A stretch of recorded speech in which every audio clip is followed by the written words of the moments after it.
In this segment, we will take an example of the Taylor series. So here's an example. We're asked to find the value of f of 6, the function at 6, when we are given the values of the function at 4, the first derivative, second derivative, third derivative, and all the other higher order derivatives are 0. And we want to find out what the value of the function is at 6. Let's go and see how we can go about doing that. So we have this as our Taylor series. Give me the value of the function at a single point and all its derivatives at that particular point, and I can find the value of the function at any other point, of course with the fine print that the derivatives exist in a continuous from the point where you are to the point where you are going to. And since this is the case, now what we have is that x is 4, but we want to find the value at 6, or x plus h. This will be 6, and since h is 4, sorry, x is 4, we will get h equal to 2. So x is 4, h is 2. Let's go and see what happens now.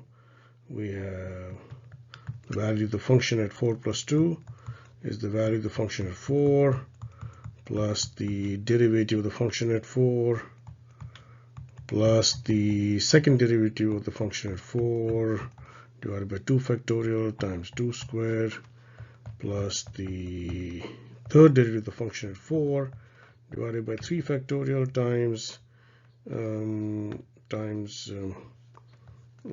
2 cube, and then we have 0, 0, 0 onwards, because all the higher order derivative terms after the third derivative, they are all given to be 0. So if we simplify this, this is what we're going to get.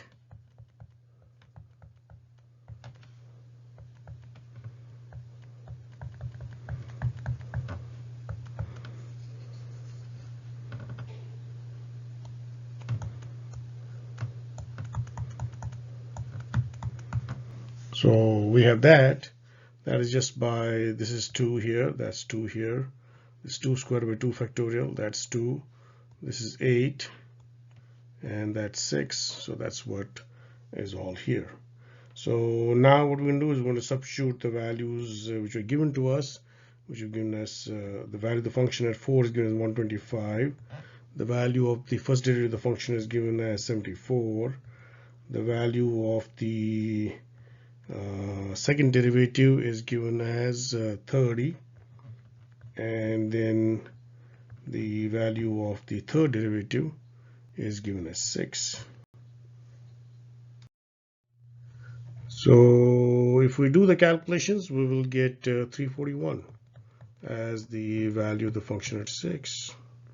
And that's all we're asked to do. And in fact, this is the exact value of the function at 6, because we have used the value of the function and all its derivatives at the point x equal to 4 in this case. So we have the exact value of the function at 6. And that is the end of this segment.